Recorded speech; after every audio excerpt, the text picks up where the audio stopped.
के सभी लोग प्रसाद पाले हुए, तो जो कुछ बचा हो ना सबसे बाद में स्वयं बैठ के पाए। प्रेम से बोलो जय श्री कृष्ण। ये नहीं कि जो चीज अच्छी बनी है, अच्छी डिश है, एक कौली निकाल के रख लेते हैं अपने लिए ना, बेईमानी है। प्रेम से बोलो राधे राधे। दर्शन कर लेना कथा रूपी आईने में, हमारा जीवन कैसा चल रहा है, क्या हम गृहिणी हैं अथवा नहीं। अगर नहीं तो अवसर मिला है कथा के माध्यम से श्रृंगार कर लो अपने जीवन का। सुधारती थी और जैसे ही अक्रूर जी ने कहा ना कृष्ण बलराम को लेने आया हूं, मैया ने तो भोजन की थाली सरका दी, कमल छूट गया हाथ से, थाली फेंक दी, पहुंच गई स्वागत कक्ष में। अक्रूर जी को सावधान करके बोली, क्या कहा तुमने, दोबारा बोलियो। कृष्ण बलराम को लेने आए हो? अरे कृष्ण बलराम तो मेरी आंखों के तारे हैं, बिना उनको देखे मेरा सवेरा नहीं होता, बिना उनको देखे मेरी रात्रि नहीं होती।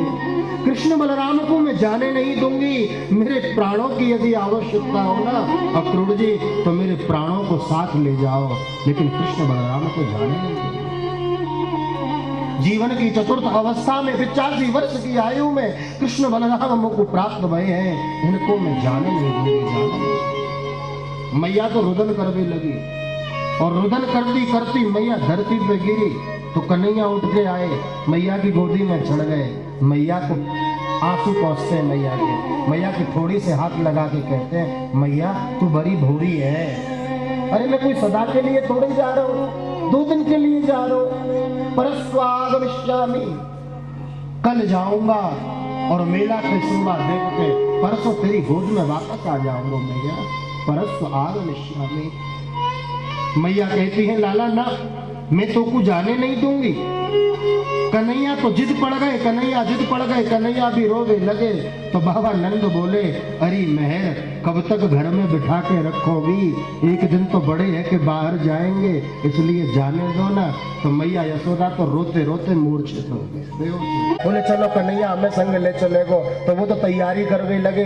लेकिन जितनी गोपियां थी ना ब्रज गोपियां, वो गोपियां आई और आकर के रथ के सामने लेट गई, बिछ गई जमीन में।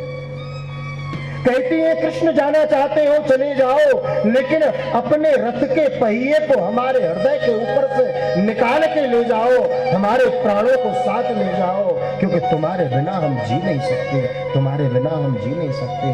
कृष्ण मत जाओ ना। कन्हैया ने फिरक की ओर, गौशाला की ओर झांक के देखा तो आज ब्रज की गाय भी रुदन कर रही है। गौ माता की आंख से भी आंसू बह रहा है। गाय कहना चाहती हो, कन्हैया इतनी सुंदर बंसी बजाओ, तुम्हारी बंसी सुनने के ताई हम घास खानो भूल जाए, जल पीनो भूल जाए। कृष्ण तुम चले जाओगे तो फिर हमें बंसी की धुन कौन सुनाएगा, गौचारण के लिए हमें कौन ले जाएगा। कृष्ण मत जाओ ना, मत जाओ।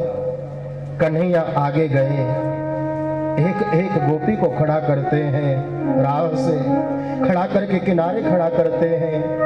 ललिता को खड़ा किया, विशाखा को खड़ा किया, राधा रानी जी के पास में गए। किशोरी जी आह्लादिनी शक्ति है भगवान कृष्ण की। हाथ जोड़ के कन्हैया प्रार्थना करते हैं, राधा जी आप तो सब जानती हो, यदि आज मैं नहीं गया ना तो आगे लीलाओं का संवरण कैसे होगा।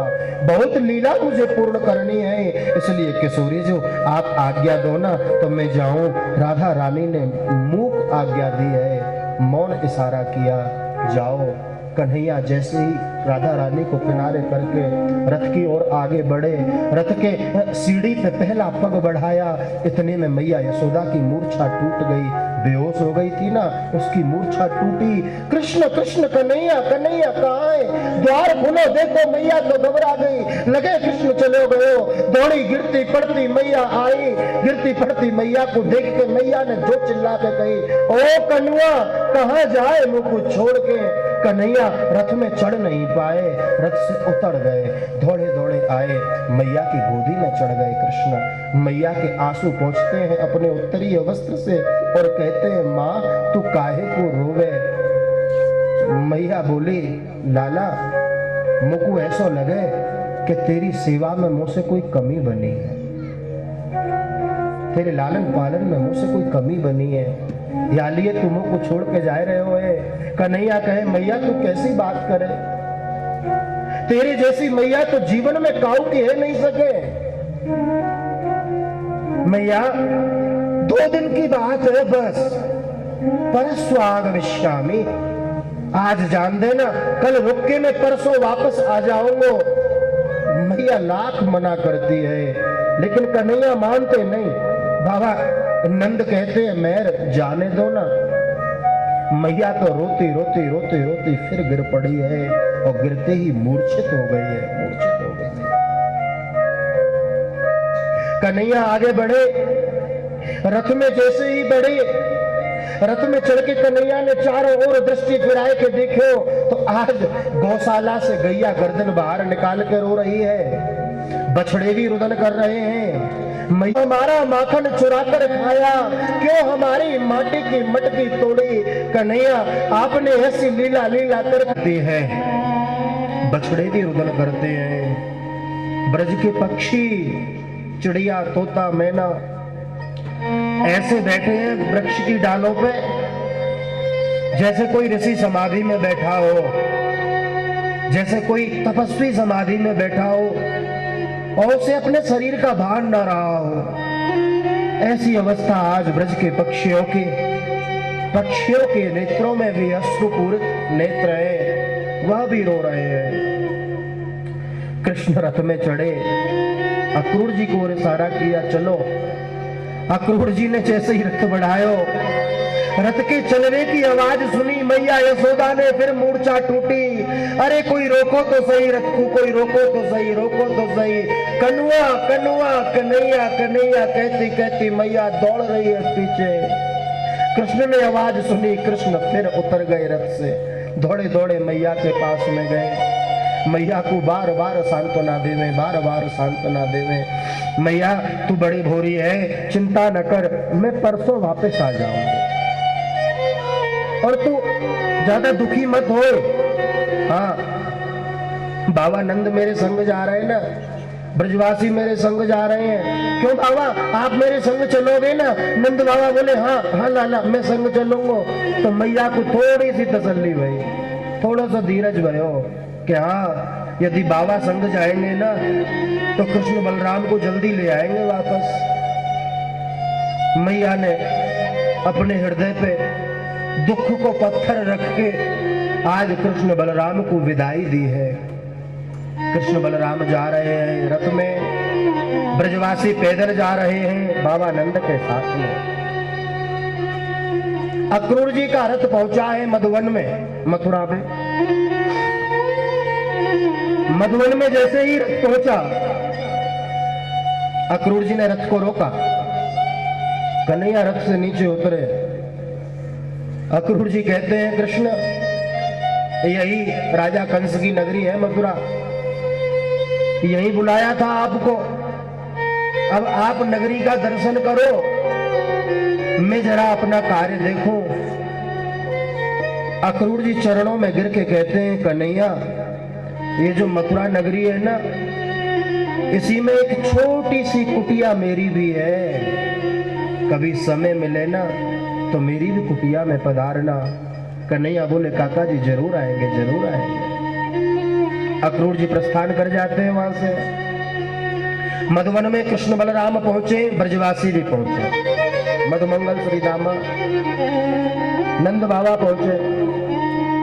बाबा से बोले कन्हैया बाबा ये मथुरा नगरी इतनी सुंदर है, आपकी आज्ञा हो तो हम दर्शन करावे।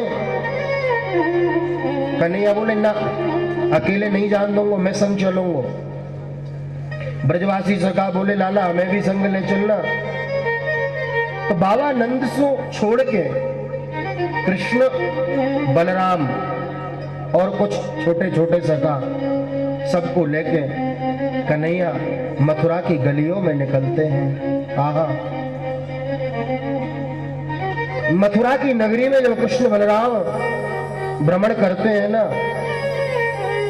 कंस ने तो भिडोरा पिटवा दिया था मथुरा में। कृष्ण बलराम आएंगे कोई उनका स्वागत नहीं करेगा। कोई स्वागत नहीं करेगा। लेकिन कुलपुर की नारियां, मथुरा की नारियां आज अपनी महल की अटारियों पर चढ़ गई और सोचने लगी कि उस कृष्ण की कथा इतनी सुंदर है, उस कृष्ण की लीला इतनी सुंदर है, आज वह स्वयं इस नगरी में पधारा है, तो आज तो अपनी आंखों से उसका हम दर्शन करेंगे, दर्शन करेंगे। कंस ने मना किया है, बोले भले ही मना किया हो, अपने घर की अटारियों से खिड़की खोल के झांक के देख रही हैं कृष्ण बलराम को, बड़ी सुंदर सावली सलोनी सूरत है कन्हैया की। निर्निमेष नैनों से निहारती चली जा रही है कृष्ण के स्वरूप को। तो गोपियों के मन में भाव आया, मथुरा की नारियों के मन में, तो ऊपर से पुष्प वृष्टि करती है, फूलों की वर्षा करती है कृष्ण के ऊपर। और जब फूल बरस रहे ब्रजवासियों के ऊपर, कन्हैया के ऊपर, तो पुष्प वृष्टि होते देख कन्हैया के सखा बोले, लाला देखियो ये मामा जी की नगरी में हमारो कितनो सुंदर स्वागत दे रहे हो है। हाँ, ये गोपियां हमारे ऊपर पुष्प वृष्टि कर रही हैं, लेकिन देख तो हमारे पास तो सुंदर वस्त्र की भी व्यवस्था ना है। कन्हैया यमुना किनारे गए हैं, कंस का रजक धोबी, उसका उद्धार गोविंद ने किया है, वस्त्र धारण किए हैं, सुदामा नाम के माली से माला पहनी है। कुब्जा नाम की एक कुबड़ी स्त्री मथुरा में रहती थी, 3 जगह से टेढ़ी, प्रेम से बोलो राधे राधे। कन्हैया ने उसके द्वारा मस्तक पे तिलक लगवाया, उसे सुंदरी बनाकर स्वरूप प्रदान किया है। 11 वर्ष 56 दिन की आयु में भगवान कृष्ण ने मथुरा में जाकर मामा कंस का उद्धार किया है। कंस का उद्धार हुआ, देवताओं ने जय जयकार करी है। बोलिए कृष्ण कन्हैया लाल की जय। नाना उग्रसेन को कारागृह से, बंदी गृह से मुक्त कराया। पिता वसुदेव, माता देवकी को कारागार से मुक्त कराया। आज मैया देवकी सोच रही है कि गया था तो जन्म लेते ही चला गया था, आज आया है तो एकदम युवा होकर आया है। 11 वर्ष 56 दिन की आयु कृष्ण की है। बाबा नंद पास में आए कन्हैया के, लाला तू 2 दिन की कह के आयो मैया सो, तेरे 2 दिन पूरे है गए, चलो वृंदावन। कन्हैया ने 2 टूक जवाब दे दिया बाबा नंद को, बाबा आप चलो मैं जल्दी आऊंगा। बाबा के हृदय पे भी मानो दुख का पहाड़ टूट पड़ा हो। बाबा नंद कहते हैं, अरे निष्ठुर कन्हैया तेरी यह लीला समझ में नहीं आती। वहां कह के आया था तू अपनी मैया से कि मैं 2 दिन बाद वापस आ जाऊंगा, और मैं खाली हाथ जाऊंगा, मेहर मुंह से पूछेगी तो मैं क्या जवाब दूंगा। कन्हैया ब्रजवासियों को ढाढ़स धीरज बजाते हैं, कहते हैं कि तुम चलो मैं शीघ्र आने का प्रयास करूंगा। ब्रजवासी अपना सा मुख लेकर लुटे पिटे, जैसे सब कुछ उनका लुट गया हो, सब कुछ किसी ने छीन लिया हो, ऐसे दुर्बल निर्बल होकर वो ब्रजवासी वृंदावन की ओर वापस जा रहे हैं। इधर आज माता देवकी ने, पिता वसुदेव ने भगवान कृष्ण को पाकर बड़े प्रसन्न हैं, बड़े प्रसन्न हैं। कृष्ण का मुंडन संस्कार कराया। अभी तक कन्हैया के मुंडन नहीं हुआ था। प्रेम से बोलो राधे राधे। आपके बच्चों का मुंडन कितनी वर्ष में हो जाता है? 3 या 5 में, इससे ज्यादा नहीं। लेकिन मैया यशोदा इतना प्रेम करती कन्हैया से, बाबा नंद इतना स्नेह करते कृष्ण से कि ये भूल ही गए कि बालक का मुंडन भी होता है। ये याद नहीं रहा, इतना प्रेम। आज मुंडन संस्कार कराया, विद्या अर्जन के लिए भेजा। विद्या पढ़ के कन्हैया वापस आए, अपने कक्ष में बैठे थे। तो मैया देवकी ने सोची कि जब गए हो तो छोटो सो हतो, 1-1.5 घंटे को, आज पढ़ लिख के वापस आए हो, आज तो अपने हाथ से भोजन कराऊंगी लाला को। तो मैया देवकी ने बड़े सुंदर भोजन बनाए, 56 प्रकार के व्यंजन बनाए। बहुत बड़ी चांदी की थाली में लाला को भोजन परोस के ले जा रही है मैया यशोदा, मैया देवकी। और जैसे ही लाला के कक्ष में पहुंची है, मैया देखती है कि कन्हैया अपने कक्ष के कमरे की खिड़की को खोल के वृंदावन की ओर निहार रहे हैं और वृंदावन की ओर देखकर रुदन कर रहे हैं और रो रहे हैं। माता की इतनी हिम्मत नहीं हुई कि वो पूछ ले कृष्ण से जाके, कृष्ण तू क्यों रोता है? क्यों? क्योंकि देवकी ने जन्म दिया है कृष्ण को, पाला नहीं है, स्वभाव से परिचित नहीं है। मैया तो रोती रोती वापस आ गई रसोई में, भोजन की थाली दूर रख दी, जोर जोर से रोवे लगी। वसुदेव जी पास में आए, देवी तू काहे को रोवे? देवकी बोली, बोले आज वर्षों बाद कन्हैया मुझ को मिलो तो मैंने सोची अपने हाथ से भोजन कराऊंगी। भोजन की थाली लेके कमरा में गई तो कन्हैया तो मेरे माऊ देखे तक नहीं, वो तो न जाने कितकू देखे और रोवे ही रोवे है। मेरी हिम्मत नहीं भाई बातें पूछवे की काहे को रोवे? क्या काऊ चीज की कमी है मथुरा में जो वृंदावन में थी यहां नहीं है? किसी वस्तु का अभाव है उसे? किसी चीज की कमी है क्या? मैं पूछ ना पाई। वसुदेव जी बोली, देवी तू स्त्री है ना, तेरा हृदय कोमल है, मैं जाऊंगा मोह दे भोजन की थाली, मैं पूछूंगा। और वसुदेव जी जैसे पहुंचे, वसुदेव जी ने भी कृष्ण को देखा रुदन करते हुए, तो उनकी भी हिम्मत नहीं हुई पूछने की कि लाला तू क्यों रोता है। दोनों वापस आ गए, नीचे रोते हैं। दोनों दंपति रुदन कर रहे हैं, पुत्र रो रहा है ऊपर, नीचे माता पिता रो रहे हैं। उसी क्षण बृहस्पति जी के शिष्य, कृष्ण के मित्र उद्धव जी महाराज वहां पधारे और उद्धव ने माता पिता को रोते देखा तो चरणों में प्रणाम करके पूछ लिया, क्यों रोते हो, क्या बात है? दोनों माता पिता दंपति बोले, बोले भैया उद्धव, आज वर्षों बाद कृष्ण बलराम हमें वापस मिले। कृष्ण इतने दिन बाद वापस आयो, हमारो मन भयो कि हम वाकू अपने हाथ से भोजन कराएं, लेकिन हमारी हिम्मत नहीं पड़ी पूछने की कि काय बात को कष्ट है। उद्धव तू जाना, पूछ, तू तो मित्र है,